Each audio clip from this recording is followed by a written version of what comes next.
صبح صبح. بسوي لكم حمسة كبدة ولا أطلق محل كبدة، حتدعون لي. الكبدة أنا قطعتها بشكل طولي، طبعا تقطيع راجع لكم، وبحتاج بصل، ثوم، فلفل أخضر وطماطم وفلفل حار حسب الرغبة.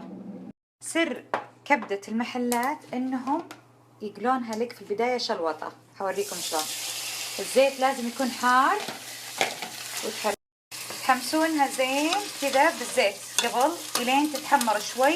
لا تستعجلون عليها بالبصل، البصل لاحقين عليه وهذا قام يطشطش عليه. بعد ما ابدا احمرها شوي، وقبل لا احط البصل بحط الفلفل الحار، تعطيها شويه شلوطه كذا، يعني يلسع لسعه خفيفه. شوفون كذا. الحين بضيف البصل الابيض، البصل الابيض ألذ للكبده، وبحط الفلفل برضو. ضفت البصل الابيض والفلفل البارد اللي هو الفلفل الرومي الاخضر، بحمسه شوي وبعدين بحط البهارات. الكبده حالاتها ان يكون بصلها كثير، وهذا امر راجع لكم، حابين تحطون كيفكم. بحط الثوم الحين بحمسها على السريع. بالنسبه للبهارات اللي بحطها كمون وكزبره ناشفه وكركم. مهم يا بنات ينزل الكوليسترول لانه عالي الكوليسترول.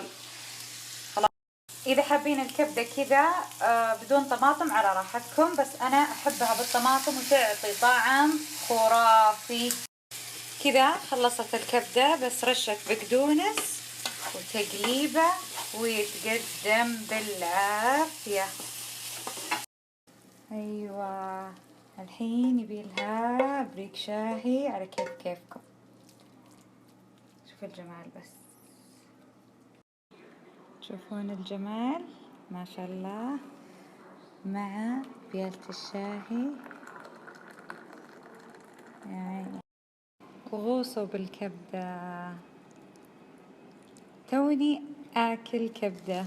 تشوفون لما أقول لكم إنه لازم أثلجها بعدين آكلها، لازم تسوونها، وبشوف تطبيقاتكم عشان أعرضها. مرة طعمة. معليش لو أنتم كبدتكم قضت، أنا تو وعيدكم قضى، أنا تو عيدي يبدأ بعد ما ثلجت توي بأكل.